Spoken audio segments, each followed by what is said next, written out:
धावन्ते विबुधालयः श्रीदत्तं शरणं ममेति ददतो दत्तं सदा ध्यायतो दत्तेनायत चेतसः किमु भयं दत्ताय तुभ्यं नमः। दत्ताजातमिदं चराचरमरं दत्तस्य धाम्नि स्थितम् दत्तेनायत चेतसः किमु भयं भो दत्तकाश्यत्परः। श्रीपाद श्रीनृसिंहाख्यम् औदुम्बरनिकेतनम् नृमणिं सद्गुरुं वन्दे नरभावविमोक्ते। वासनाबीजनाशाय वाणिजाड्यनिवारणे अन्तस्तमोहपहन्त्रे च वासुदेव नमोऽस्तुते। ब्रह्मोजसा भूषितभव्यभालम् दिव्योजसा दीप्तविशालनेत्रम् शान्तिप्रदम् यस्य मुखारविन्दम् रङ्गावधूतं प्रणतोऽस्मि नित्यम्। सदाशिवसमारम्भाम् श्रीशङ्कराचार्यमध्यमाम् अस्मदाचार्यपर्यन्ताम् वन्दे श्रीगुरो परम्पराम्। कठोरतपरङ्गे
हरिशरणं श्री गुरु शरणं भक्तवांछा कल्पतरु भक्तवत्सल शरणागत वत्सल दीनबंधु दया सिंधु कृपा सिंधु अनंत गुणगण निलय अखिल हेय प्रत्यनीक परात्पर परब्रह्म सर्वात्पर सर्वेश्वर सर्वांतर्यामी सद्गुरुदेव भगवाननी अहेतुकी कृपा करुणा थी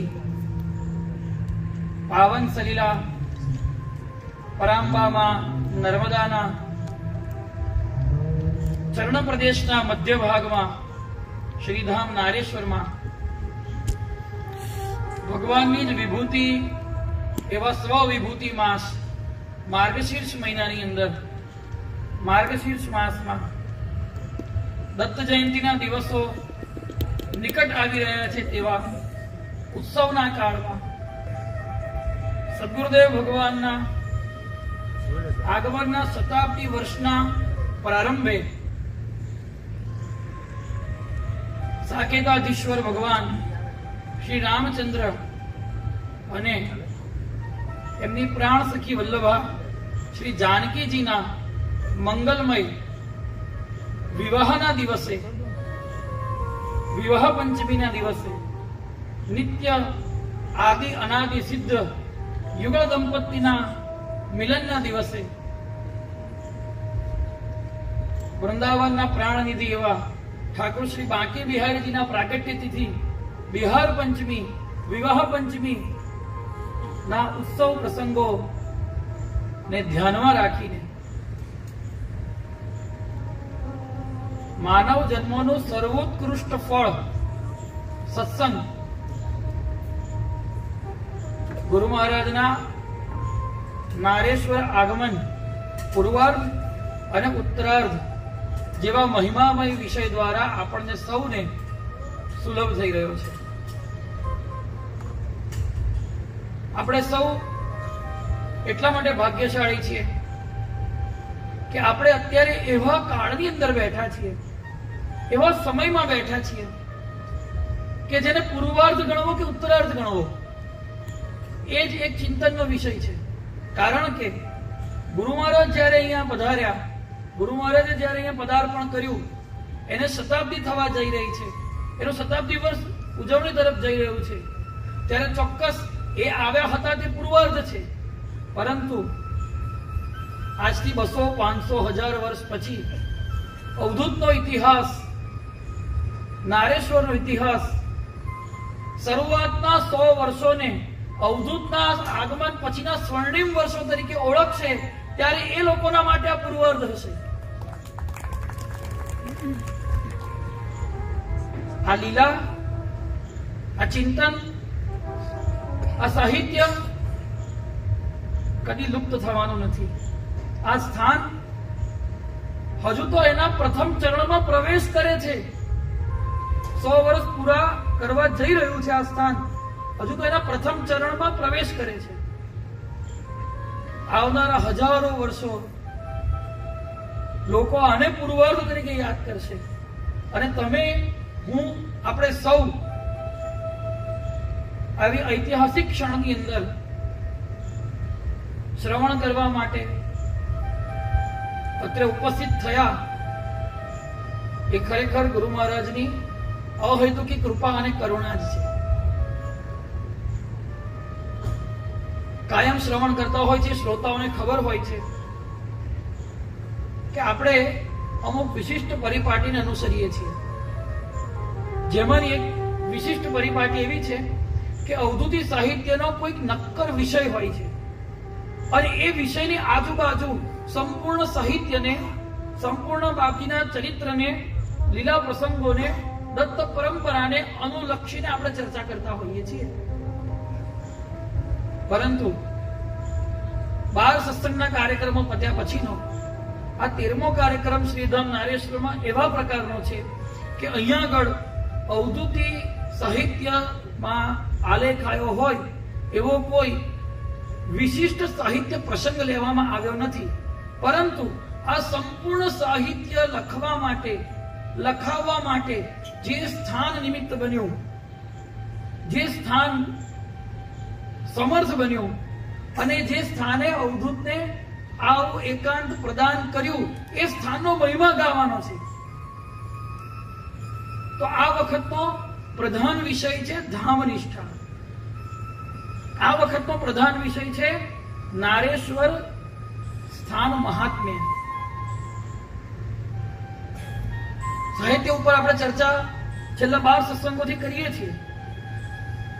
પરંતુ આ સાહિત્ય કેવી ક્ષણોમાં રચાયું, કેવી પળોમાં ગવાયું, એ વખતે અવધૂતની બાહ્ય દશા શું હતી, અવધૂતની અંતરદશા શું હતી અને સ્થાનની પરિસ્થિતિ શું હતી, એવા ઘણા બધા મહિમામય વિષયો ઉપર આપણે ચર્ચા કરવાની છે. એટલે આમ જોવા જઈએ તો સાહિત્યમાં તો આપણી જોડે એક સિલેબસ હોય કે વાસુદેવ નામ સુધાના કેટલા શ્લોક છે, કોઈ બોલતું નથી, 108. તો 108 શ્લોક આપણે કવર કરવાના છે. દત્તનામ સુરણાના કેટલા શ્લોક છે? 108. યાચનાના કેટલા શ્લોક હતા? 9. તો એટલા આપણે કવર કરવાના. આપણી જોડે એક સિલેબસ હતો સાહિત્યનો. જ્યારે અવધૂતનો પૂર્વાર્ધ અને ઉત્તરાર્ધ નારેશ્વરનો પૂર્વાર્ધ અને ઉત્તરાર્ધ જેટલા અવધૂત અસીમ છે, જેટલા અવધૂત અનંત છે, જેટલા અવધૂત અપાર છે, એટલો જ એનો પૂર્વાર્ધ પણ અપાર છે, અસીમ છે અને અનંત છે, અને ઉત્તરાર્ધ પણ એટલો અપાર, અસીમ અને અનંત રહેવાનો છે. માટે આવા મહિમામય વિષય પર બોલવા માટે મહિનાઓ પણ ઓછા પડે.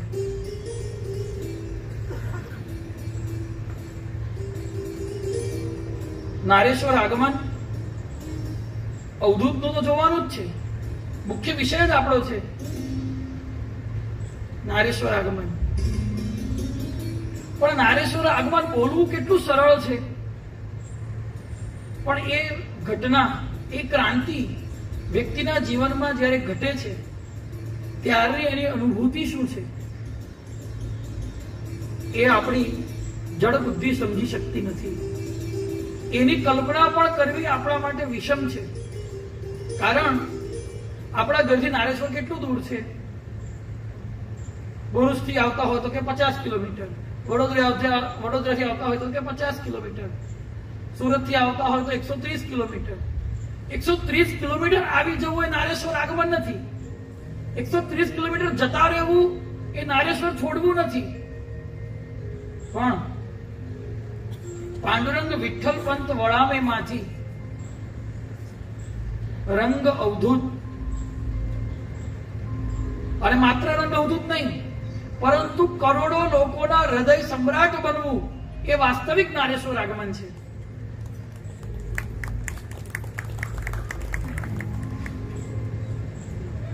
પચાસ 100 કિલોમીટર ગાડી દોડાડી દેવી એ નારેશ્વર આવવું નથી.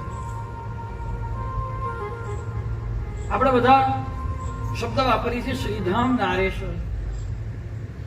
ગુરુ મહારાજના નારેશ્વર આગમનને સમજવા પહેલા એની પૂર્વ ભૂમિકાના ભાગરૂપે 3 વસ્તુ સમજવી બહુ જરૂરી છે. બહુ જરૂરી છે. તો જ આપણે સમજી શકીશું કે ગુરુ મહારાજનું આગમન કેવું થયું, કેવી રીતે થયું, કેમ થયું. પહેલું, ધામનું મહાત્મ્ય શું છે. બીજું, નારેશ્વર ધામનું મહાત્મ્ય શું છે. ધામ તો અનેક છે, તો ધામનું મહાત્મ્ય શું છે, પર્ટિક્યુલર નારેશ્વરનું શું મહાત્મ્ય છે. અને પછી આ 2 વસ્તુ જ્યારે આપણો સંદર્ભ પ્રોપર ક્લિયર થાય ત્યારે જ આપણે સમજી શકીશું કે ગુરુ મહારાજનું અહીંયા આગમન કેમ થયું, કેવી રીતે થયું, કેવી પરિસ્થિતિઓમાં થયું, અને પછી કેવી રીતે ઉત્તરાર્ધની લીલા થઈ.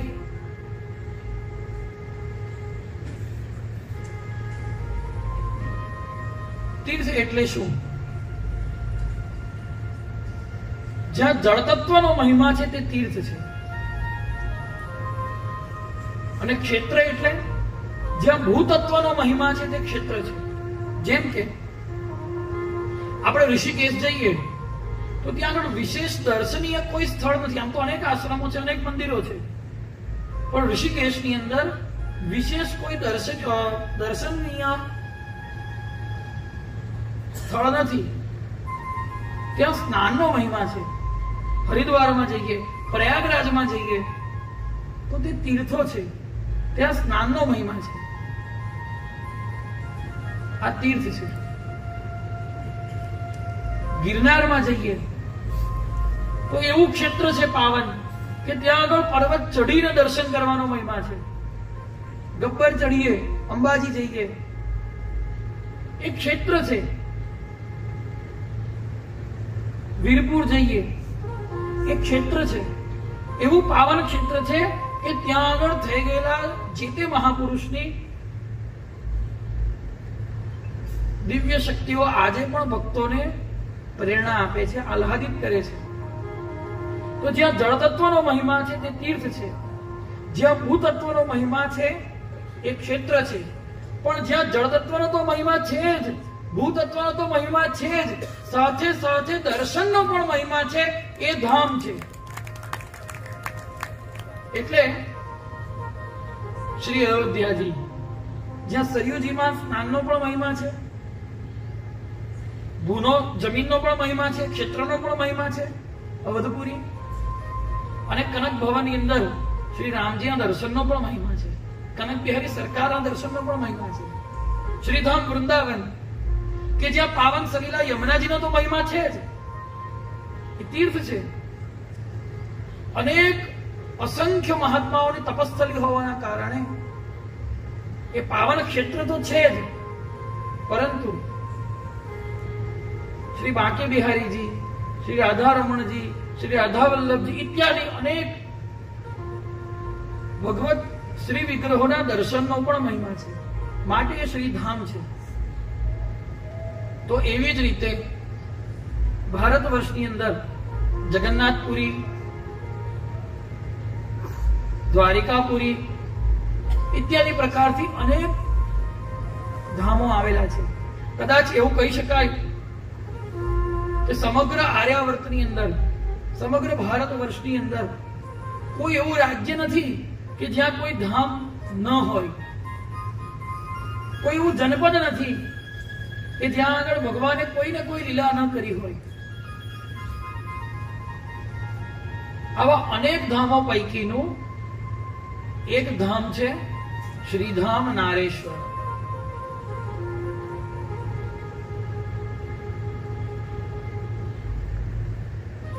શ્રીધામ નારેશ્વર નું જે મહાત્મ્ય છે, એ મહાત્મ્ય સમજીએ પહેલા બહુ ધ્યાનથી બારીકાઈથી સમજીશું તો જ આપણને બાપજીના આગમનનો હેતુ સમજાશે.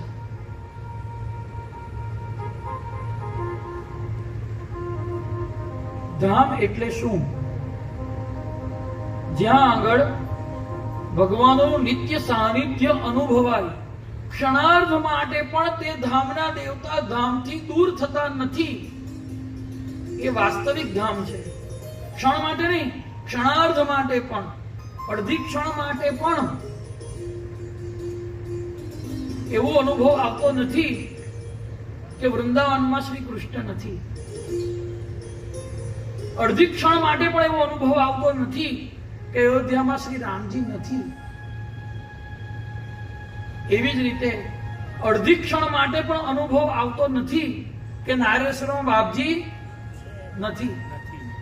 નારેશ્વરમાં બાપજી નથી એવો અડધી ક્ષણ માટે પણ અનુભવ આવતો નથી.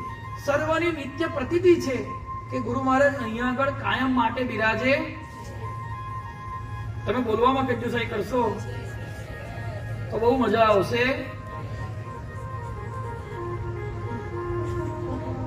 અનેક ભગવાન દત્તના સ્થાનો છે, અનેક ભગવાન દત્તના તીર્થો છે, અનેક ભગવાન દત્તના ક્ષેત્રો છે, પણ એ બધા જ ક્ષેત્રોમાં, તીર્થોમાં ભગવાન દત્તની રાજધાની કઈ કઈ કઈ નરસિંહવાડી.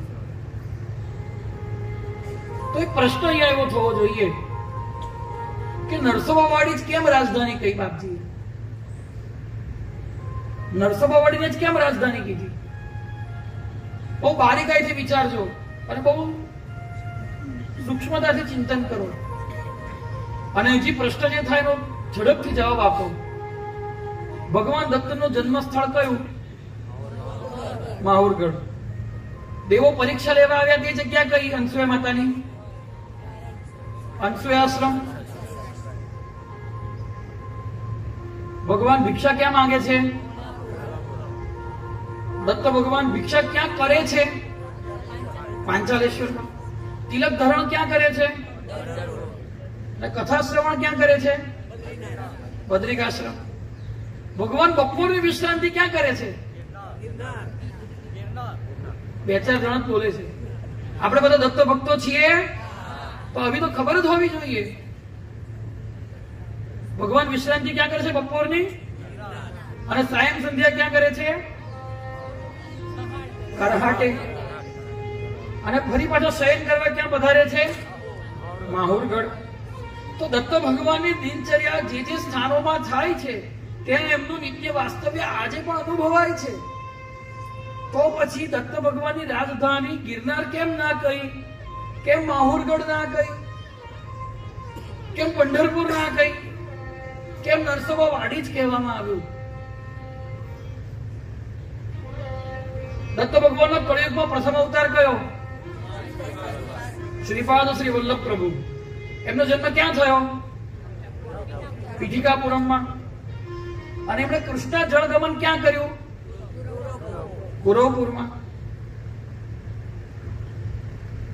તો પીઠિકાપુર કે કુરવપુર કેમ ભગવાનની રાજધાની નહીં? આજે પણ ત્યાં જતા ભક્તોને ભગવાન અહીંયા આગળ છે એવી અનુભૂતિ તો આવે જ છે. ભગવાન શ્રીપાદ શ્રી વલ્લભે દ્વિતીય અવતાર ક્યાં લીધો? કારંજામાં, કરંજના ઘરે. અને ભગવાને ચાતુર્માસ્ય ક્યાં કર્યું? ઔદુંબર નીચે. ચાતુર્માસ્ય પૂરું કરીને ભગવાન ક્યાં પધાર્યા? નરસિંહવાડીમાં. કેટલા વર્ષ રહ્યા? 12 વર્ષ. વાડીથી ભગવાન ક્યાં ગયા? ગાણગાપુર. સંગમ પર કેટલા વર્ષ રહ્યા? 12 વર્ષ. અને ગાણગાપુર મઠમાં કેટલા વર્ષ રહ્યા? 12 વર્ષ. અને ભગવાને કરદળી ગમન ક્યાંથી કર્યું? શ્રીશૈલથી. આ થઈ શ્રી ગુરુલામૃત જ્ઞાનકાંડ અને કર્મકાંડ અંતર્ગત ભગવાન દત્તના ધામની કથા. ભગવાન દત્તના ધામની કથા, ભગવાન દત્તના ધામની વાત. પણ અહીંયા આગળ હું પ્રશ્ન નિવેદન કરું કે નરસોબાવાડી જ કેમ રાજધાની? જે દત્ત ભગવાન છે એ જ ભગવાન શ્રીપાદ શ્રી વલ્લભ છે, એ જ ભગવાન નૃસિંહ સરસ્વતી છે. ભગવાનના ઐશ્વર્યમાં કોઈ ભેદભાવ નથી. કદાચ આપણે લીલા ચિંતન કરીએ, આપણે બધા ખૂબ પારાયણો કરીએ છીએ, તો નરસિંહવાડીમાં જે કઈ લીલા પ્રચલિત જોવા મળે છે. આમ તો અનેક લીલાઓ છે. બાપજી શ્રી ગુરુનામૃતમાં લખે છે, લીલા વર્ણન જો કરું થાય ગ્રંથનો પહાડ. ગ્રંથનો પહાડ બની જાય તો બધી લીલા લખવા બેસું તો. પણ જેટલી પ્રચલિત લીલા છે ગ્રંથમાં, એ ગ્રંથના આધારે કહું તો શ્રી ગુરુચરિત્રમાં ભગવાનની નરસિંહવાડીની અંદર જે કઈ લીલા છે એના કરતા શ્રી ક્ષેત્ર ગાણગાપુરની અનેક ગણી લીલાઓ છે. તો પછી ગાણગાપુરને કેમ રાજધાની ના કહી? ભગવાનનું નિત્ય વાસ્તવ્ય તો બધી જ જગ્યાએ અનુભવાય છે. શું આવો પ્રશ્ન તમને થયો? આવો પ્રશ્ન થાય છે? થવો જોઈએ. કારણ કે જ્ઞાનકાંડમાં અને કર્મકાંડમાં આ ધામોનું વર્ણન કર્યા પછી ઉપાસના કાંડના 108મા અધ્યાયમાં બાપજી લખે છે, રાજધાની શ્રી દત્તની વાડી નિશ્ચય એમાં વસે ભક્ત વત્સલ પ્રભુ જહાં પ્રત્યક્ષ તેમાં. આ બધા જ ધામોનો ઉલ્લેખ કર્યા પછી બાપજીએ 108મા અધ્યાયમાં વાડીની રાજધાની કેમ કહી? એની પાછળનું કારણ બહુ ચિંતન કરતા એમ લાગે છે કે વાડી રાજધાની છે એમાં ભગવાન જવાબદાર નથી. કેવી રીતે? કારણ કે જે ભગવાન પીઠાપુરમાં છે એ જ ભગવાન કુરવપુરમાં છે. જે ભગવાન કુરવપુરમાં છે, પારિક છે વાત સમજવી, જે ભગવાન કુરવપુરમાં છે એ જ ગાણગાપુરમાં છે, એ જ ભગવાન માહુરગઢમાં છે, એ જ ભગવાન ગિરનારમાં છે. પરંતુ ભગવાન જયારે સ્થૂળ લીલાને સંકેલી લે છે અને એમનું વાસ્તવ્ય સૂક્ષ્મ લીલામાં પ્રવેશ કરાવે છે, ત્યારે તે સ્થાનને જે ભક્તો સેવે છે એ ભક્તો દ્વારા સેવવામાં આવતા સ્થાનના મહાત્મ્યના કારણે અન્ય સ્થાનોમાં જે પ્રકારે ભગવાને પોતાનો પ્રકાશ કર્યો છે એના કરતા સવિશેષ પ્રકાશ ભગવાને વાડીમાં બતાવ્યો છે. કારણ અવધૂત તો પથ્થર છે, તમારામાં ભાવના હશે તો એમાં દેવત્વ પ્રગટ થશે. જે ભગવાન ગાણગાપુરમાં છે એ જ કુરવપુરમાં છે, એ જ માહુરગઢ પર છે. પરંતુ વાડીમાં થઈ ગયેલા ભક્તોની પરંપરા જુઓ, વાડીમાં થઈ ગયેલા સંન્યાસીઓની પરંપરા જુઓ, વાડીમાં થઈ ગયેલા યતિ ચક્રવર્તીઓની પરંપરા જુઓ. એવી પરંપરા સમગ્ર દત્ત પરંપરામાં ક્યાંય જોવા મળતી નથી.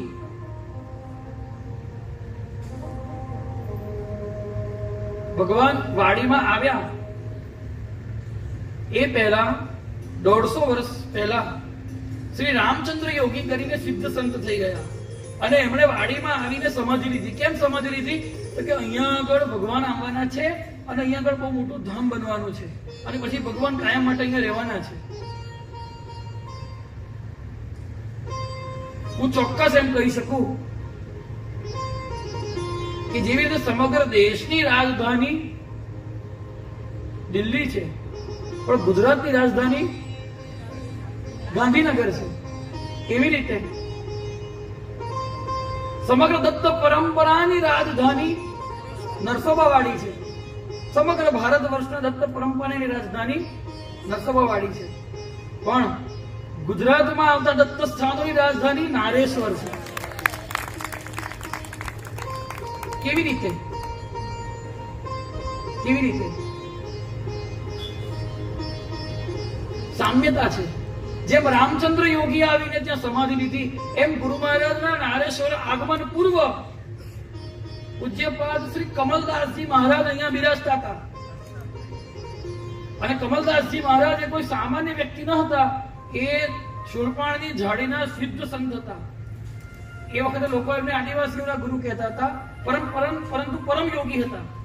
આજે પણ એમનું સ્થાન કોટેશ્વર પાસે છે અને એમના શિષ્ય પૂજ્ય શ્રી અયોધ્યાદાસજી પણ ખૂબ પ્રેમી સંત છે. પરિક્રમાવાસીઓના દર્શન કરે છે. અને કમલદાસજી મહારાજ અહીંયા રહેતા હતા. એમને આજુબાજુના લોકો પૂછતા હતા ત્યારે કમલદાસજી એવું કહેતા હતા કે यहाँ पर बहुत बड़ी विभूति आने वाली है और ये बड़ा धाम बनने वाला है.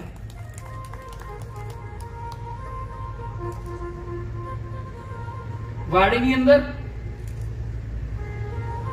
ભગવાને 12 વર્ષનું વાસ્તવ્ય કર્યું અને પછી સૂક્ષ્મ રૂપે ગુપ્ત રૂપે ભગવાન વાડીમાં રહ્યા અને ગાણગાપુર ગયા અને ભગવાને કર્દળીવન ગમન કર્યું.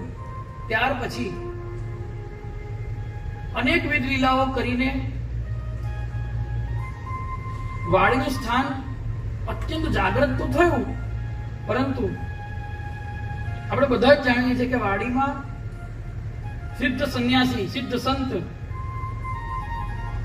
અનંત શ્રી સમલંકૃત પરમહંસ પરિવ્રાજકાચાર્યવર્ય શ્રીમદ નારાયણાનંદ સરસ્વતી સ્વામી મહારાજ થઈ ગયા.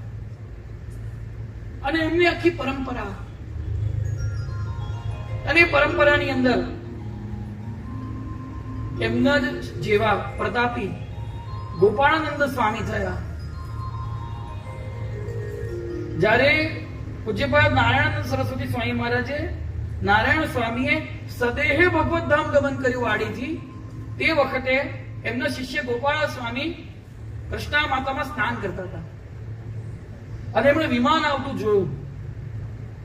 એટલે એમનું સ્નાન અડધું કર્યું ના કર્યું કરીને એ જ્યારે સ્વામીજીના છેલ્લા દર્શન કરવા માટે પધારે છે અને સ્વામીજી જ્યારે નારાયણ સ્વામીજી જ્યારે સદેહે વિમાનમાં બેસીને ભગવત ધામ પ્રયાણ કરે છે અને તે વખતે એમને પોતાના ગુરુનો વિપ્રયોગ થાય છે, વિયોગ થાય છે. અને તે વખતે એક જે પદ ગાય છે એ સમગ્ર દત્ત પરંપરામાં ધામ નિષ્ઠા માટેનું પદ છે. જેટલા પણ દત્ત સ્થાનો છે એ તમામ સ્થાનોમાં નારેશ્વર સિવાય તમામ સ્થાનોમાં પદ એના નિત્યક્રમમાં સામેલ છે. અવધૂત પરિવારની અંદર, દત્ત પરંપરાની અંદર ધામ નિષ્ઠાનું જો કોઈ સર્વોત્કૃષ્ટ પદ હોય તો પૂજ્ય ગોપાળ સ્વામી રચિત વાડીમાં પાલખીનો છેલ્લો પ્રદક્ષિણાનો ફેરો પૂરો થાય એ વખતે ગવાય છે.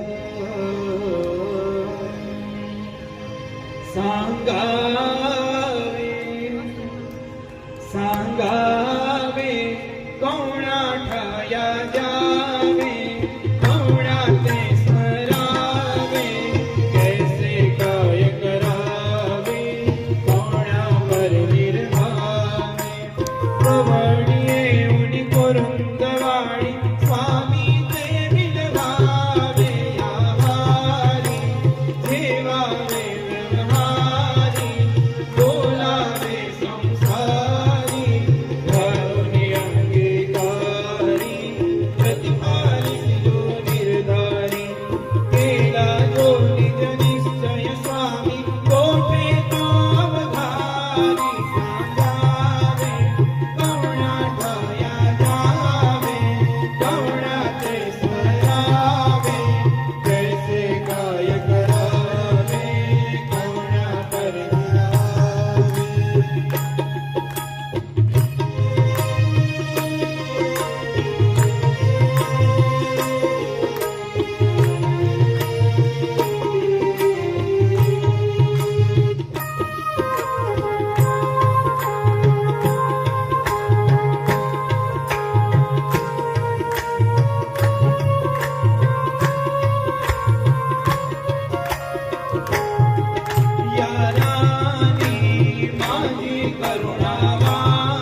અભય તુજ ગોશાલા ગાવે કૌણા ઠાયા જાવે કૌણા તે સ્મરાવે કૈસે કાય કરાવે કૌણા પદ્મિ ભાવે કવાણીએ કરુંગવાણી સ્વામી તે નિરવાવે યાહારી સેવા વ્યવહારી બોલાવે સંસારી ઢાલોની અંગીકારી પ્રતિપાલી જો નિર્ધારી.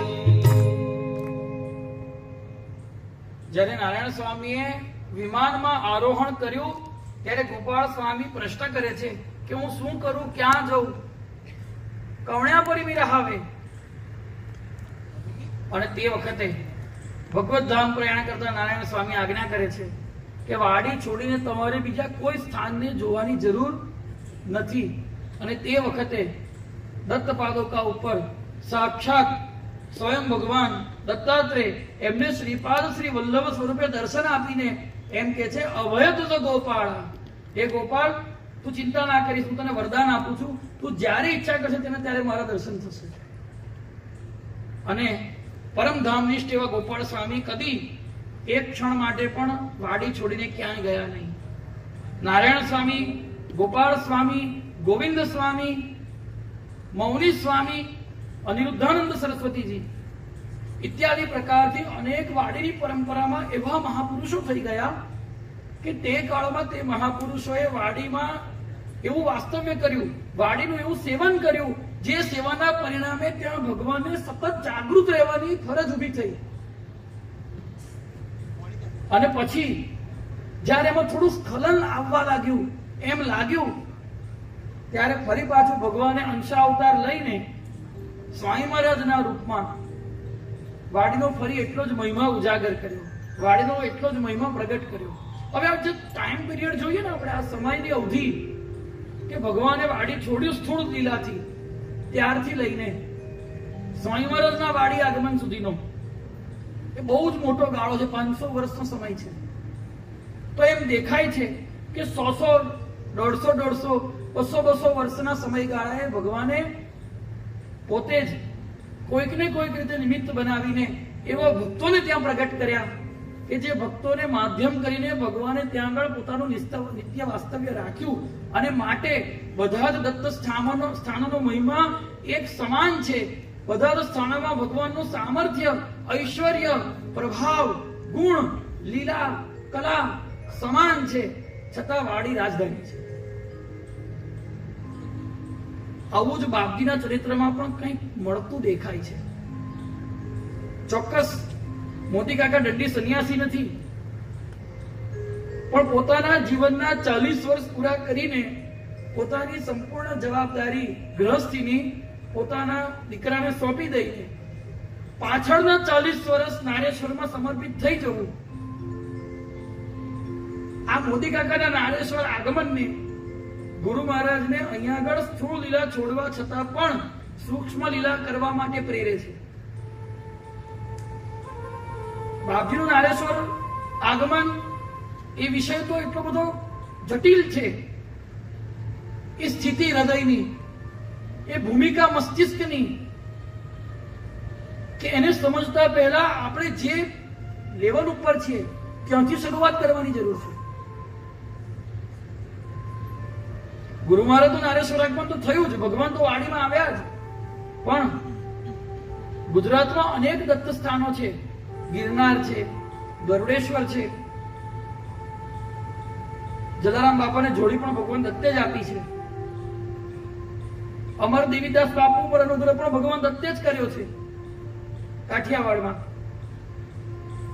અહીંયા બાબીપુરા દત્ત સ્થાન છે, ત્યાં આગળ પણ એક સંત થઈ ગયા, એમને પણ ભગવાન દત્તે જ અનુગ્રહ કર્યો છે.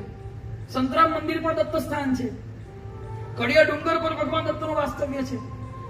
અનેક દત્ત નાના મોટા સ્થાનો ગુજરાતમાં છે, પણ નારેશ્વરને કેમ અહીંયા આગળથી નિરૂપિત થઈ રહ્યું છે રાજધાનીની જેમ? કારણ કે એ બધા સ્થાનોમાં માત્ર ને માત્ર ભગવાનનું સામર્થ્ય છે. ભગવાનના સામર્થ્યની સાથે સાથે ત્યાં ભક્તોનું સમર્પણ જેવું નારેશ્વરમાં જોવા મળે છે એવું જોવા બહુ ઓછું આવે છે. કારણ ગુરુ મહારાજના નારેશ્વર આગમન પછી પહેલી પેઢીમાં જોઈએ તો મોદી કાકા, દાસ કાકાના જતા મૂળી ફોઈ જે રીતે નારેશ્વરમાં રહ્યા, મૂળી ફોઈ જો ઈચ્છા કરે તો ટ્રસ્ટી પણ થઈ શક્યા હોત, પણ એક અભ્યાગત તરીકે એમણે આખું જીવન નારેશ્વરમાં પસાર કરી દીધું. અને વ્યવહાર દક્ષતા તમે બધા જ વડીલો એનાથી પરિચિત છો, હું તો પરિચિત નથી, મેં તો માત્ર સાંભળ્યું કે વાંચ્યું છે. એ પેઢી પૂરી થાય એ પહેલા નારેશ્વર આગમનની બીજી પેઢી એમણે જ તૈયાર કરવા માંડી.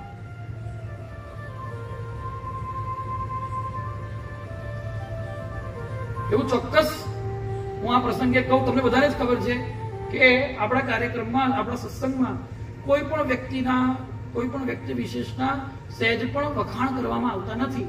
પરંતુ આ પ્રસંગ જ એવો છે કે એને ચોક્કસ કહેવું પડે કે મૂળી ફોઈ, મોદી કાકા અને એમની જોડે પ્રથમ પેઢીના જે નારેશ્વરમાં આવીને કાયમ માટે વસવાટ કરી રહ્યા, એમાં બીજી પેઢી એવી તૈયાર થઈ કે પ્રભાબા નારેશ્વરમાં આવીને રહ્યા. આખું જીવન નારેશ્વરમાં પસાર કરી દીધું, આખું જીવન રંગોળીઓ પૂરવામાં કાઢી નાખ્યું, આખું જીવન સેવામાં પસાર કરી દીધું. જેવી કરી તેવી, જેવી પૂરી તેવી રંગોળી પૂરી. પણ નારેશ્વરની બહાર રાત રહેવાનું થયું તો એમના મનમાં પીડા થઈ છે. બીજી પેઢીમાં નવીન કાકા, ચોક્કસ જવું પડે, ઘરે આપણે જવું પડે, એની ના નથી, પણ સ્થાનને સમર્પિત થઈને જે પ્રકારે સ્થાનનું સેવન થવું જોઈએ એ પ્રકારનું સેવન બહારથી આવીને જે ભક્તોએ કર્યું એના કારણે ગુરુ મહારાજનું નિત્ય વાસ્તવ્ય અનુભવાય. અને આ પરંપરા અટકતી નથી, આ પરંપરા ચાલુ જ રહે છે. પોતાના જીવનનો ઉત્તરાર્ધ તો નારેશ્વરમાં જ વ્યતીત થવો જોઈએ, ભજન કરતા કરતા મારા હડકા નારેશ્વરમાં જ પડવા જોઈએ.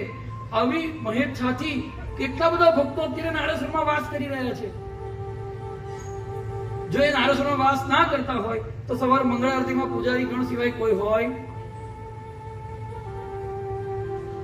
ભગવતી માસી, પ્રતિભા માસી, હમણાં લેટેસ્ટ ભટુક દાદા આયા કે હવે મારા નારેશ્વર જ રહેવું છે. તો કહેવાનું તાત્પર્ય છે આ ત્રીજી પેઢી પણ એવી તૈયાર થઈ ગઈ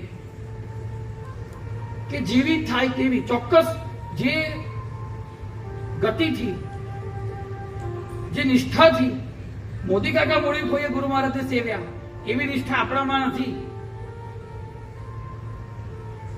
પણ જે કંઈ પણ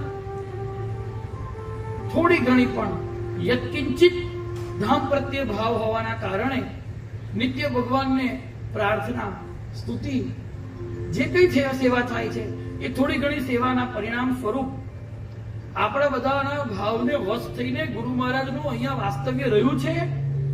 અને એના પરિણામ સ્વરૂપ અહીંયા આવતા હજારો લાખો ભક્તોને ગુરુ મહારાજ અહીંયા બિરાજે છે એવી પ્રતીતિ અને એવી અનુભૂતિ થાય છે.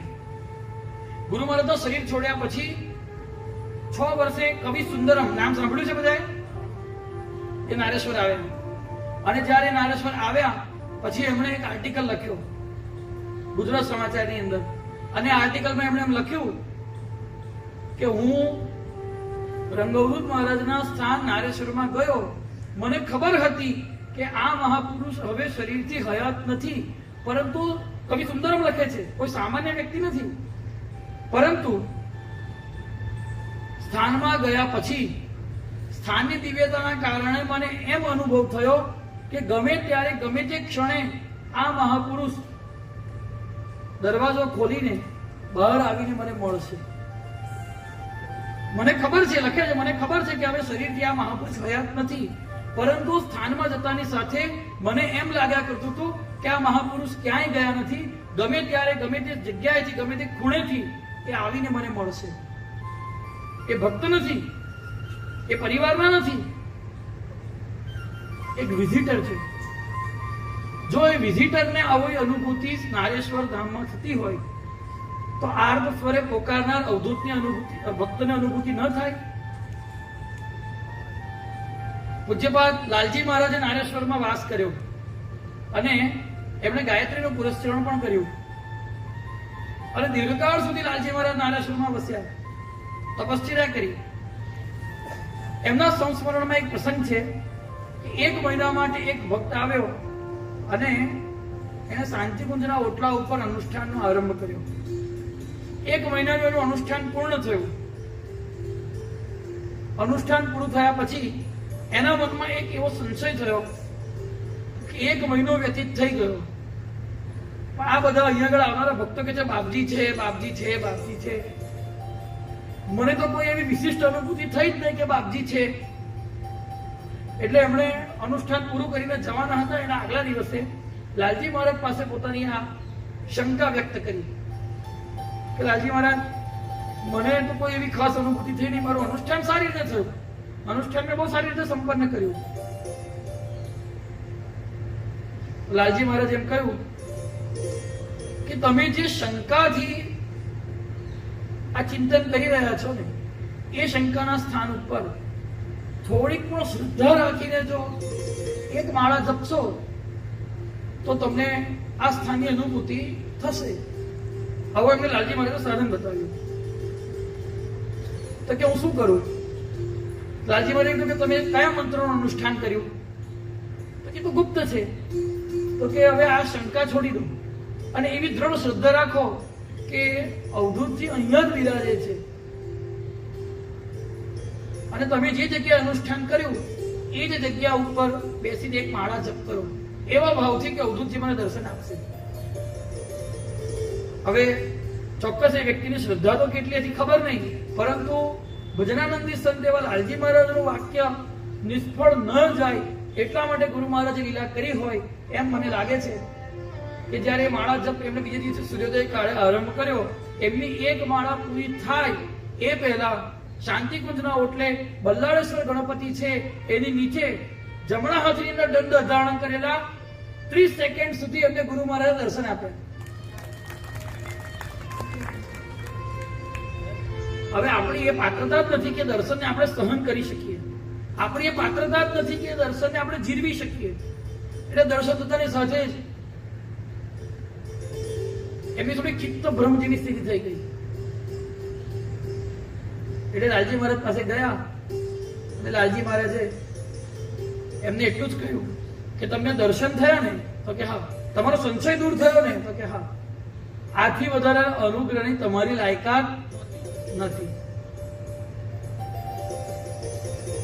કહેવાનું તાત્પર્ય છે કે જ્યાં આગળ ભગવાનનું નિત્ય વાસ્તવ્ય અનુભવાય છે અને કોઈ અધિકારી જીવ જ્યારે અધિકાર ધરાવે છે ત્યારે ભગવાન એને દર્શન આપવા માટે ચોક્કસ એ ધામની અંદર પ્રગટ થતા હોય છે, સમયાંતરે લીલા કરતા હોય છે. અને એવા અનેક દ્રષ્ટાંતો અનેક ભક્તોના છે.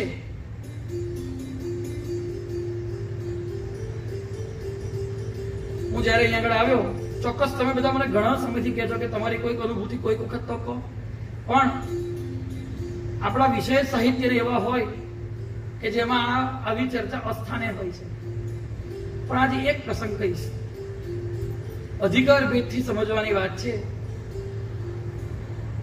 કે જેવું સેવન નારેશ્વરનું થવું જોઈએ એવું સેવન આ દાસથી થઈ શક્યું નથી.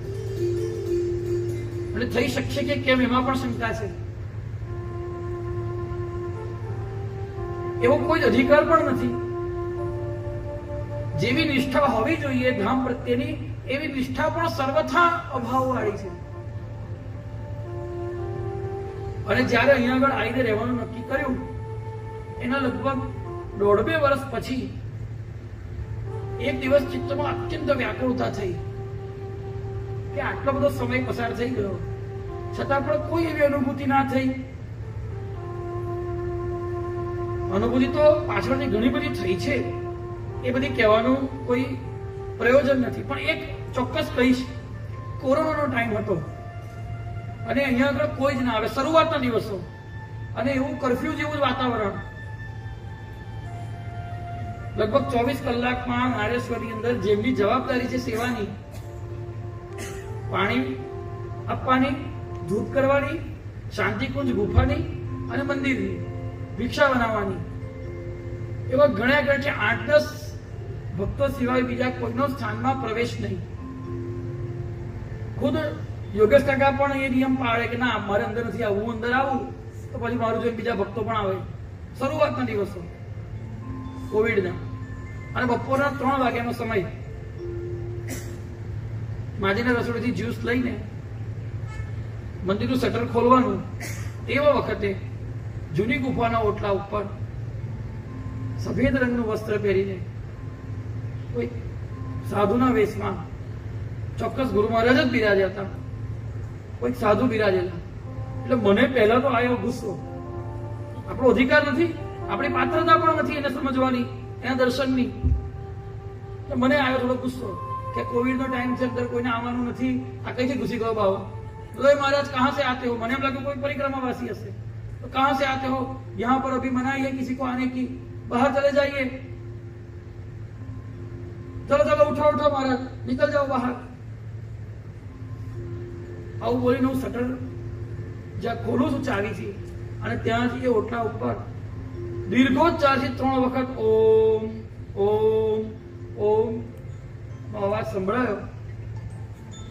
મને એમ કે ત્યાં કોઈ દેખાયું નહીં, એટલે ગ્લાસ પણ ત્યાં મૂકી અને ફરી પાછો ગુફાના ઓટલે આવ્યો. અહીંયા આગળ તાળું, આ ગેટ ઉપર તાળું, પાછળ શાંતિકુંજ પણ બંધ. સ્થાનમાં કોઈ જોવા ના મળે માણસ. આખું સ્થાન ગોળ ફરીને જોયું, છતાં કોઈ દેખાયું.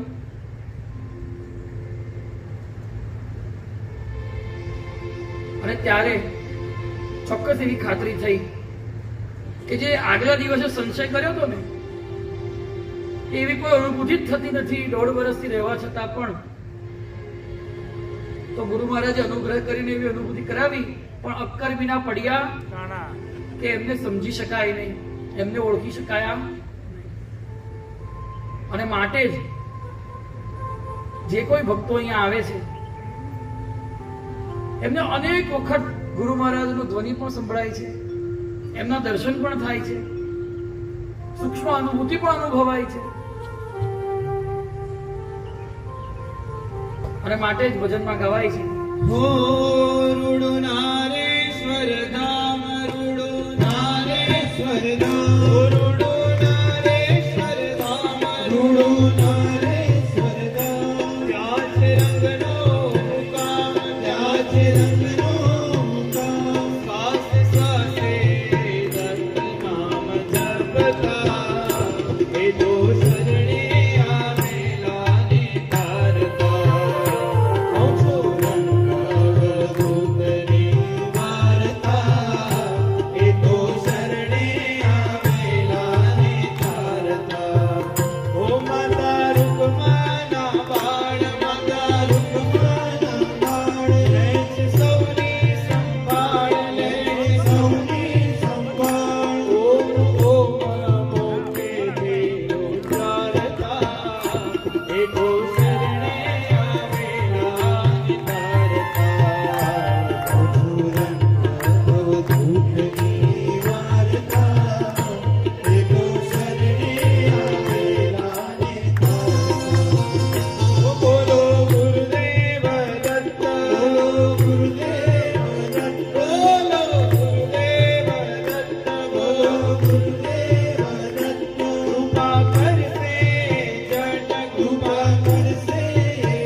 કરી રહ્યા છે પૂજ્યશ્રીનું નારેશ્વર આગમન.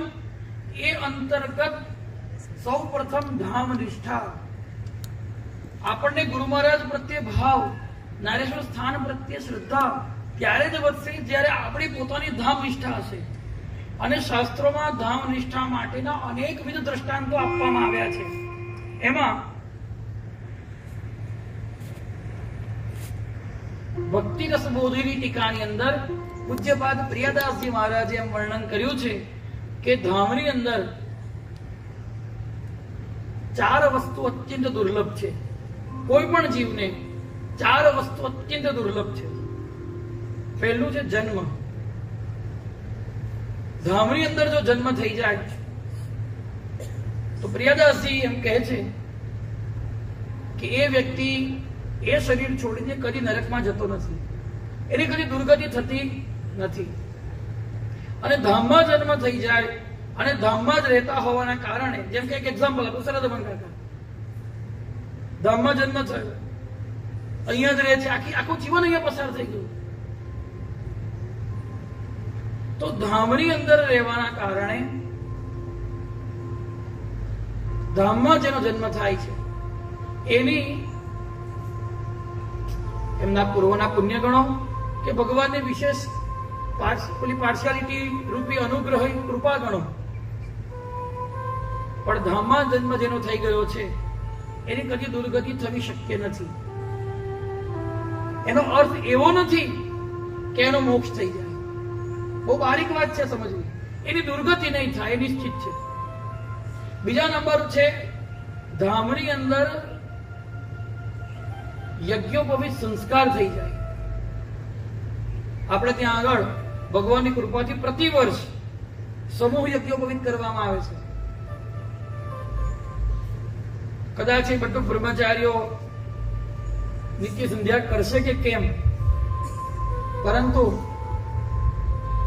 પૂજ્યપાદ પ્રિયદાસજી કહે છે જો યજ્ઞોપવિત સંસ્કાર કોઈ પણ ધામની અંદર થાય તો એ વ્યક્તિની કદી દુર્ગતિ થતી નથી, ભલે એનો જન્મ નથી થયો. અને એટલા માટે જ આપણા પરિવારના અનેકવિધ ભક્તો એવો આગ્રહ રાખે છે કે જનોઈ તો અમે નારેશ્વરમાં જ લઈશું. ધામમાં જન્મ થાય, ધામમાં યજ્ઞોપવિત સંસ્કાર થાય. ત્રીજું છે ધામમાં સદગુરુ દીક્ષા આપે, મંત્ર દીક્ષા આપે અથવા તો સંન્યાસ આપે. ધામની અંદર સંન્યાસ થાય અથવા તો ધામમાં ગુરુ મંત્રની પ્રાપ્તિ થાય તો કદી એ વ્યક્તિની દુર્ગતિ થતી નથી. આ 3 એવા ચરણ છે, જન્મ, ઉપનયન અને સંન્યાસ, કે આ જો ધામમાં પ્રાપ્ત થાય તો એ વ્યક્તિની કદી દુર્ગતિ થતી નથી. પણ ચોથું છે કે જો એ વ્યક્તિ કોઈ પણ રીતે ભજન કરતો હોય કે ના કરતો હોય, એ જે કરતો હોય તે, જો એનું મૃત્યુ ધામની અંદર થાય છે તો કદી એ વ્યક્તિનો ફરી જન્મ થવાનો નથી અને એને ચોક્કસ ભગવત ધામની જ પ્રાપ્તિ થાય છે. અને આવું અનેકવિધ ગ્રંથોમાં વર્ણન છે. અને જન્મ થવો કદાચ સહેલો છે, સંસ્કાર થવા સહેલા છે, સંન્યાસ મળવો સહેલો છે, પણ ધામની અંદર મૃત્યુ પ્રાપ્ત થવું એ અત્યંત દુર્લભ છે, અત્યંત દુર્લભ છે. જેમણે આખી જિંદગી ધામની અંદર રહીને ભજન કર્યું છે એવા વ્યક્તિઓના અંતકાળે પણ ધામ એમને ત્યજી દેતા હોય છે. એવા દ્રષ્ટાંતો જોવા મળ્યા છે. નારેશ્વરમાં વાતની જ વાત નથી, હું અન્યત્રનું એક દ્રષ્ટાંત આપું. સરદાર કાકા તો બધા નારેશ્વરના દ્રષ્ટાંતો જાણતા હશે, એ કહેવા જેવા પણ નથી. પણ એક સંન્યાસી કાશીમાં ક્ષેત્ર સંન્યાસ લીધો કે હું કાશી પૂરી છોડીને કશે જઈશ નહીં. 75 વર્ષના થયા અને એક ઘોડો લઈને એક ઘોડે સવાર આવ્યો અને એને કીધું કે આ ઘોડાને જે વશમાં કરી બતાવે એને હું ખરો માનું. ભલા ઘોડે સવારો એને વશમાં ના કરી શક્યા. હવે આ જે સંન્યાસી મહાત્મા હતા ને એ એમના પૂર્વાશ્રમની અંદર સારા ઘોડે સવાર હતા. એટલે એમણે એમ કહ્યું કે હું આને હમણાં વશમાં કરી લઉં. અને એમણે ઘોડાને વશમાં કર્યો. એ ઘોડાને વશમાં કરતા કરતા એ કાશીની પંચકોશીની બહાર જતા રહ્યા અને બહાર જેવા ગયા એવો ઘોડો એવો ભડક્યો કે ઝાડ જોડે અથડાયો અને એનું તત્કાળ મૃત્યુ થઈ ગયું. એટલે જન્મ થવો સુલભ છે, કદાચ બધા જીવો માટે સુલભ નથી, પણ કોઈ કોઈ જીવ માટે સુલભ છે.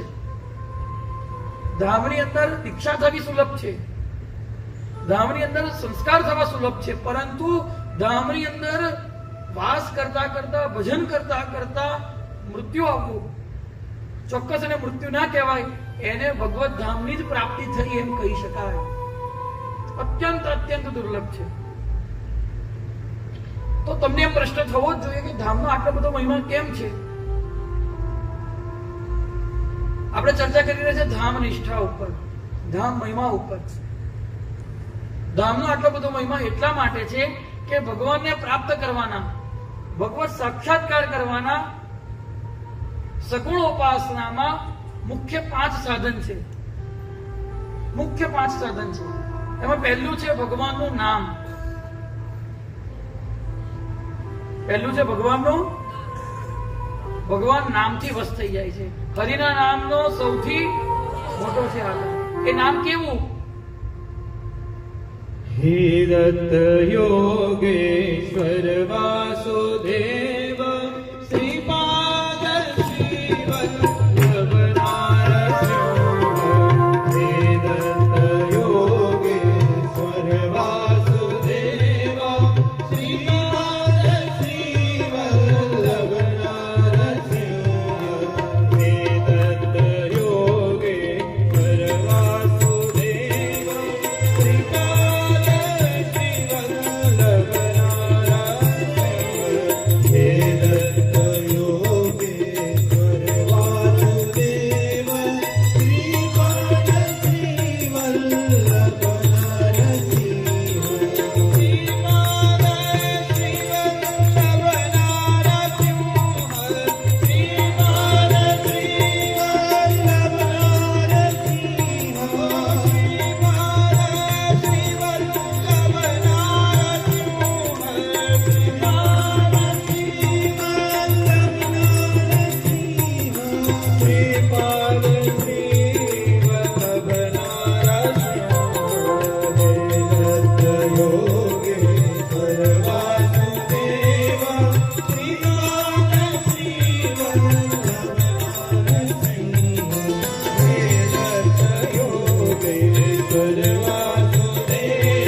ઉપાસનાના 5 સાધનો પૈકીનું પ્રથમ છે નામ. કોઈ એક ભગવાનનું નામ પકડી લઈને સતત એનો જપ કરવામાં આવે તો એ નામ નામીનો મેળાપ કરાવી દે છે. આના ઉપર આપણે વિસ્તૃત ચર્ચા દત્તનામ સ્મરણના પ્રકરણમાં કરી ચૂક્યા છીએ. નામનો શું મહિમા છે. નામ પછી બીજા નંબર પર છે રૂપ. કારણ કે ભગવાનનો પ્રત્યક્ષ સાક્ષાત્કાર નામથી થશે. તો પહેલું છે નામ અને પછી છે રૂપ. આપણે ભજન કહીએ છીએ જપી લે હરિનું નામ અને પછી કહીએ છીએ સ્મરી લે સુંદર. એવું લખી શક્યા હોત બાપજી કે સ્મરી લે સુંદર રૂપ વિશાળ જપી લે હરિનું નામ રસાળ, એવું કહી શક્યા હોત. પણ ના, રૂપ ત્યારે જ પ્રગટ થશે જ્યારે ખૂબ નામ જપ થયો હશે. અને જો નામનો આશ્રય નહીં હોય અને રૂપ પ્રગટ થશે તો જેવો લાભ નામનો પ્રાપ્ત, રૂપનો લાભ જેવો પ્રાપ્ત થવો જોઈએ એવો નહીં કરી શકીએ. જેમ કે જંબદૈત્યથી ત્રાસીને દેવો ભગવાનના શરણમાં ગયા તો ભગવાનની વિચિત્ર ચેષ્ટા જોઈને દેવોને ભ્રમ ના થયો. કેમ? તો કે એમને બૃહસ્પતિજીએ નામ આપ્યું હતું. એ નામના આશ્રયના કારણે ભગવાનનું ગમે તેવું રૂપ છે છતાં એમનું ચિત્ત બ્રહ્મા પડ્યું અને દૈત્યો આયા જંબાદી. તો ભગવાનની વિચિત્ર ચેષ્ટા જોઈને એ ભગવાનને ઓળખી શક્યા નહીં. ભગવાન તો એના એ જ છે જે દેવોને દેખાયા અને દાનવોને દેખાયા. ભગવાન પ્રગટ છે છતાં જો નામાશ્રય નથી તો ભગવાનનો લાભ પ્રાપ્ત થઈ શકવો મુશ્કેલ છે. એટલે પહેલું સાધન છે નામ, બીજું સાધન છે રૂપ.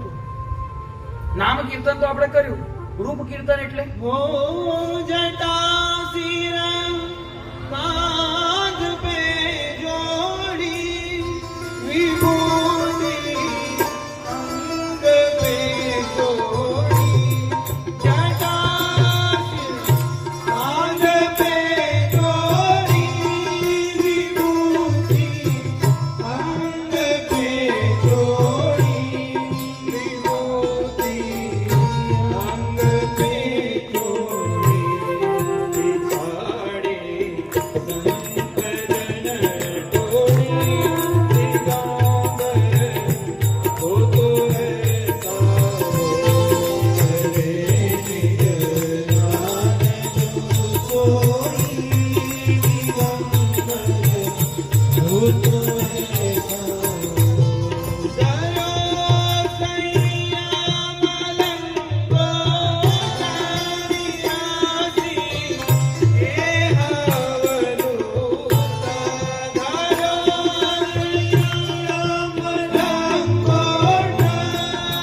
કરવામાં આવે. પ્રથમ સાધન સતત ભગવાનના રૂપનો આશ્રય લઈને રૂપનું ધ્યાન કરવામાં આવે. આ બીજું સાધન.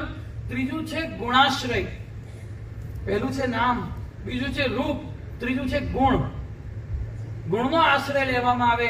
ભગવાન કેવા છે? તો કે ભગવાન આવા છે, ભગવાન આવા છે, ભગવાન આવા છે. ગુણ કીર્તન પણ બાપજી લખ્યું છે. હૈયા કેરો હાર દત્ત એક અવધૂત મારા. હૈયા કેરો હાર દત્ત ભગવાનના ગુણ કેવા છે? ભક્તોના સંકટ જોઈ સ્મરતાવે જે ગાય. ભક્તોના સંકટ જોઈ સ્મરતાવે જે ગાય. ભક્તોના સંકટ જોઈ સ્મરતાવે જે ગાય. ભક્તોના સંકટ જોઈ સ્મરતાવે જે ગાય. ભક્તો વિનો દયાળ એક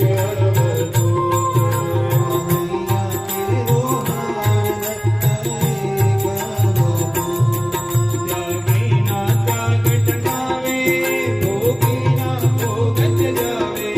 ત્યાગીના ત્યાગટ ગાવે, ભોગીના ભોગત જાવે.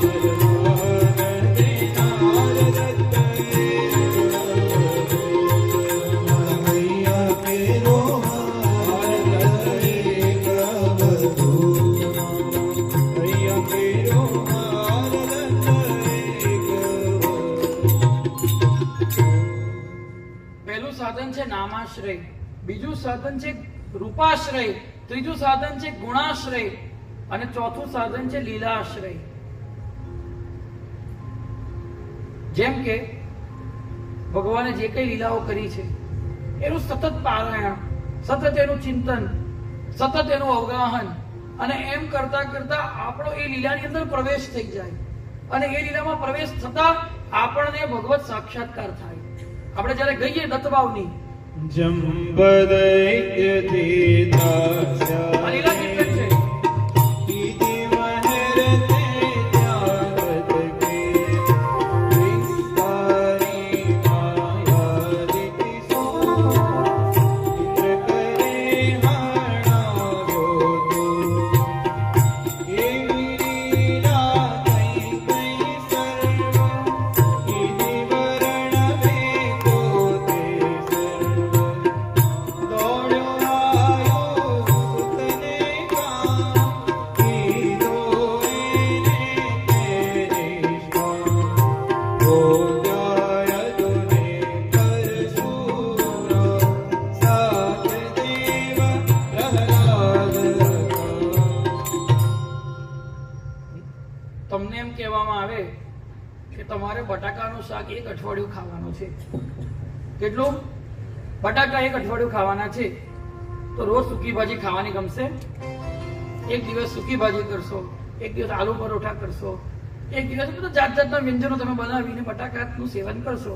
એવી રીતે ભગવત સાક્ષાત્કાર, સગુણો સાક્ષાત્કાર કરવા માટેના જે અનેક સાધનો છે એ પૈકીનું પ્રથમ સાધન છે નામ, બીજું છે ગુણ રૂપ, ત્રીજું છે ગુણ, ચોથું છે લીલા અને પાંચમું છે ધામ.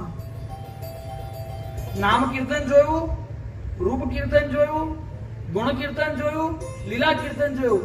ધામ કીર્તન ક્યાં લખ્યું છે બાપજીએ? ડોંડો પુરવપુર માતને શ્રીપાદ વલ્લભ રૂપ હે. ભવાડીઓ ડુંબર વિશે વગાણ ગાપુરમાં કહે. જાઉં અક્કલકોટમાં સુસ્વામી રાજ હસે તિહા. માણિકપુરે પ્રભુપાસવા આબુર ગણે વાગે તિહા. પ્રતિવર્ગને ગરુડેશ્વરી ભજાઉં વાસુદેવની. વાન્યનૂતન વેશથી તું ક્યાં ફરે હે મુનિ. આ છે ધામ કીર્તન. તો આ પાંચમાંથી કોઈ એકનો આશ્રય લઈ લેવામાં આવે તો બાકીના ચાર આપોઆપ આપણી જોડે આવી જશે. માત્ર નામનો આશ્રય લેવામાં આવે તો એ ભગવાનનું રૂપ પ્રગટ થશે, એમના ગુણો પ્રગટ થશે, એમની લીલા પ્રગટ થશે. રૂપનો આશ્રય માત્ર ધ્યાન, ઘણાને ધ્યાનનો ખૂબ અભ્યાસ છે, ધ્યાનનો આશ્રય લેવામાં આવે તો ધ્યાનના આશ્રયથી બાકીના પ્રગટ થશે. પણ હું નિવેદન કરું, નામ, રૂપ, ગુણ, લીલા અને ધામમાં સૌથી સુલભ નામ છે અને સૌથી દુર્લભ ધામ છે. કેવી રીતે? આપણે ચર્ચા કરી રહી છે ધામ નિષ્ઠા ઉપર, ધામની મહિમા ઉપર. એ સમજાશે તો જ આપણને આગળ નારેશ્વર આગમનનો વિષય સંદર્ભમાં ખ્યાલ આવશે. સૌથી સુલભ નામ છે. તમે તમારા ઘરમાં બેસીને પણ દિગંબરા દિગંબરા શ્રીપાદ વલ્લભ દિગંબરા જપી શકો? કોઈ બોલતું નથી. હા, ઘરમાં બેઠા બેઠા રૂપનું ચિંતન થાય, મોબાઈલમાં વોટ્સએપમાં ફોટો આવે એટલે થાય. ભગવાનના ઘણું ચિંતન થાય. પણ ગમે એટલું તીવ્ર ભજન કરીએ છતાં પણ જે નારેશ્વરની હવા છે એ હવાને ઘરમાં લાવી શકાશે? તો નામ, રૂપ, ગુણ, લીલા અને ધામમાં ચોક્કસ સૌથી સુલભ ભગવાનનું નામ છે, પણ સૌથી દુર્લભ ભગવાનનું ધામ છે. એટલે એવું ચોક્કસ કહી શકાય કે નામ, રૂપ, ગુણ, લીલા સાધન હોઈ શકે, પણ સાધ્ય તો ધામ જ છે. કારણ કે ધામથી ધામી અભિન્ન છે. ધામ અને ધામી અલગ નથી. કેવી રીતે? અને મજાની વાત એવી છે પાછી કે ધામમાં બાકીના બધા સુલભ છે. નામમાં રૂપ અને ગુણ હોઈ શકે, લીલા હોઈ શકે, પણ ધામ પ્રગટ કરવાનું સામર્થ્ય આપણું, ધામ પ્રગટ કરવાનું સામર્થ્ય તો ભગવાનનું જ હોય.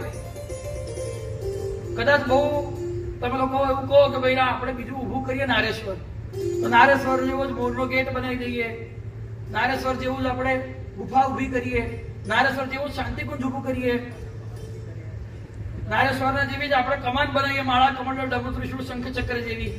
પણ નર્મદા ક્યાંથી લાવશો? તપ ક્યાંથી લાવશો? એ પરમાણુ ક્યાંથી આવશે? બધું નારેશ્વર જેવું જ થાય છે.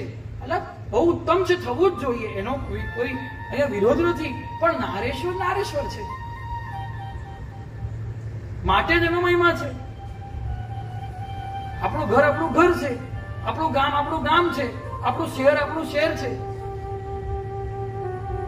ચોક્કસ ગુરુ મહારાજ એવું બોલ્યા પણ છે કે નારેશ્વર ત્યાં અવધૂત, એવું નહીં, અવધૂત ત્યાં નારેશ્વર.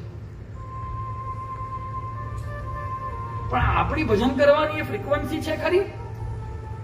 એ કેપેસિટી છે કે આપણે ધામ ઉભું કરી શકીએ? અને ઘણા બધા એવો પ્રયત્ન કર્યો અને અત્યારે જુઓ શું દુર્દશા છે. એના પર આપણે વધારે ચર્ચા કરવાની જરૂર નથી.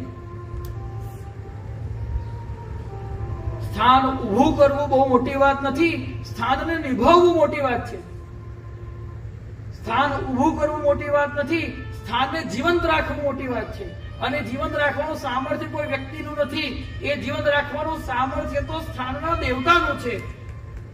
અને સ્થાનના દેવતા જ્યારે કોઈ અવતારી મહાપુરુષ હશે, જ્યારે સાક્ષાત પરમાત્મા જ હશે, ત્યારે એ ધામ કહેવાશે. તો નામ ઘરમાં સુલભ છે, રૂપ સુલભ છે, ગુણ સુલભ છે, લીલા પણ સુલભ થઈ શકે છે, પણ ધામ ઘરમાં સુલભ થતું નથી. માટે આપણે નારેશ્વર આવવું પડે છે. પણ નારેશ્વરની અંદર નામ પણ સુલભ છે. કારણ કે તમે અહીંયા આવો, કોઈ પણ મળે એટલે શું બોલો? બહુ ઓછો અવાજ આવે. મને પાનો ચડવો જોઈએ. તમને ચાના પાનાની જરૂર છે, પણ ખરેખર નામનો પારો ચડવો જોઈએ. તો ધામની અંદર નામ અત્યંત સુલભ છે. પહેલાના સમયમાં જે લોકો ટ્રેનમાં આવતા હતા, પાલે જ ઉતરે. હવે આપણી જોડે ગાડી થઈ ભગવાનની કૃપાથી ની દયાથી. કારણ કે ભગવાન કૃપા કરે ને એવા જીવને તો ધામનો વાસ આપે છે. પણ પાલે જ ઉતરીએ, કરજણ ઉતરીએ એટલે ભલે ને મુસલમાન ના કેમ ના હોય, પણ એ રિક્ષા વાળો છકડા વાળો બૂમ પાડે, શું? નારેશ્વર નારેશ્વર નારેશ્વર. ધામનો એવો મહિમા છે કે વિધર્મી જોડે પણ એ ધામનું કીર્તન કરાવી લે છે.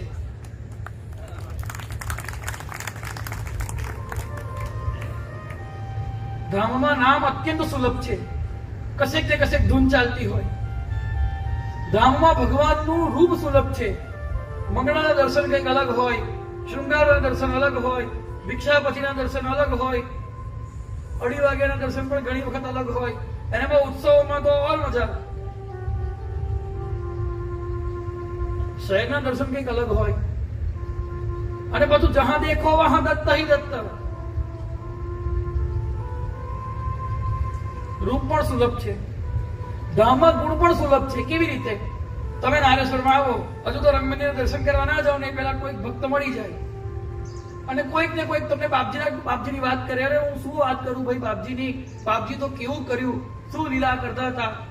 ચુનીલાલ ભટ્ટ કરીને એક માસ્ટર હતા. આવું કોઈ તમને ઉભા રાખીને કહી દે કે ચુનીલાલ ભટ્ટ કરીને એક માસ્ટર હતા, એ બાપજી પાસે આવીને બેઠા અને બ્રાહ્મણ હતા ચુનીલાલ ભટ્ટ. અને એમણે બાપજીને એમ પૂછ્યું કે બાપજી ઇન્દ્રિય નિગ્રહ એટલે શું? તો બાપજી એનો જવાબ ના આપ્યો અને બાપજી એવું બોલવા માંડ્યા કે હવે શું વાત કરવાની, આજકાલના બધા મોટા મોટા કહેવાતા કથાકારો પંડિત લોકો મોઢામાં પાન તમાકુનો ડૂચો માર્યો હોય અને યજ્ઞની પણ ના મર્યાદા હોય, ના વ્યાસપીઠની મર્યાદા હોય અને કથા કરે. અરે ચાનું વ્યસન છોડી શકતા નથી. એમના મોઢેથી કહેલી કથા, એમના મોઢેથી કહેલી વાત એ શ્રોતાઓ ઉપર શું અસર ઉપજાવી શકવાની? આવું બાપજીએ 5-7 મિનિટ પ્રવચન કર્યું. એટલે પેલા ભાઈ સમજી ગયા. કેમ? તો કે ચુનીલાલ ભટ્ટ એવા હતા કે એમના મોઢામાં કાયમ માવો દબાયેલો રહેતો હતો. એટલે સમજી ગયા કે મારા ઇન્દ્રિય નિગ્રહ વાત તો જવાબ આપવાનો બાપજી બાજુ પર રાખ્યો છે અને મને પેલા સપાટે ચડાયો છે. ગુરુ મહારાજની વાત પૂરી થઈ. ઉઠીને ગુરુ મહારાજ ગુફામાં પધાર્યા અને અમને એવું જનૂન ચડ્યું, ગુરુ મહારાજનો જ શક્તિપાત હોય એવું જનૂન ચડ્યું કે રૂમ પર ગયા અને જેટલી પડીકી હતી એ પડીકી લઈને સીધા નર્મદાએ દોડ્યા અને જોરથી નર્મદાની અંદર બધી પડીકીનો ઘા કરી દીધો કે માતાજી આજથી આ બધું વ્યસન મેં તમને અર્પણ કરી દીધું. આ વાત આટલેથી અટકતી નથી. એવું કરીને જયારે બપોર પછી ગુરુ મહારાજ બોરસુલી નીચે બિરાજેલા અને ત્યારે ભક્ત ત્યાં આવ્યા ત્યારે બાપજીએ કીધું, માસ્ટર આનું નામ ઇન્દ્રિય નિગ્રહ. જય જય જય જય. એટલે એ જે ઘા કરી આવ્યા નર્મદાજીમાં વ્યસનનો એ જ ઇન્દ્રિય નિગ્રહ છે. આવું જે આચરણમાં મૂકીને અને મુકાવીને બતાવે એ જ સાચા સદગુરુ છે. આવું આપણે કોઈ નારેશ્વરમાં આવીએ અને વાત કે પાછા બીજા આવ્યા, બીજા કંઈક બીજી વાત કે, ત્રીજા આવ્યા તો આવા બધા લીલા પ્રસંગો સાંભળવા મળે. બાપજી કેવા છે? તો કે બહુ દયાળુ છે, ભક્તવત્સલ છે, સ્મર્તુગામી છે. આવું આપણને ધામમાં આવવા માત્રથી ભગવાનના ગુણો સુલભ થઈ જાય, ભગવાનની લીલા સુલભ થઈ જાય. કોઈ પ્રયત્ન ના કરવો પડે આપણે ઉઠવા માટેનો, સવારે મંગળામાં જવા માટેનો. સ્વાભાવિક રીતે 3:30 વાગે આંખ ખુલી જાય. આ ધામનો પ્રભાવ છે. હા, ચોક્કસ એવા ઘણા બધા છે કહેવાતા પરિવારના અગ્રણીઓ કે જે લોકો અવધૂત પરિવાર તો લઈને ચાલે જ છે, પણ સવારે મંગળામાં આવવા રહેતા, હાજર રહેતા, ભગવાનની 9ની આરતી થતી હોય અને એ ભજીયા ખાતા હોય, ભગવાનની સંધ્યાની આરતી થતી હોય અને કંઈક ત્રીજું જ કામ કરતા હોય.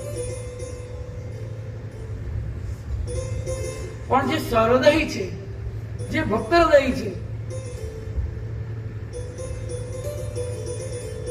3 સમયે આરતી ભગવાનની થાય છે. કોઈક આવશ્યક સેવા આપણી હોય અને આપણે પહોંચી ના શકીએ એ અપવાદ છે,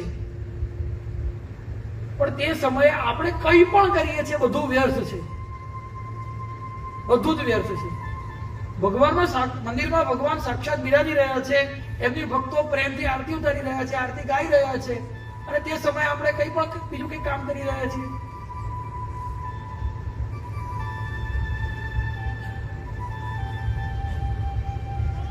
આ ધામ નિષ્ઠા નથી.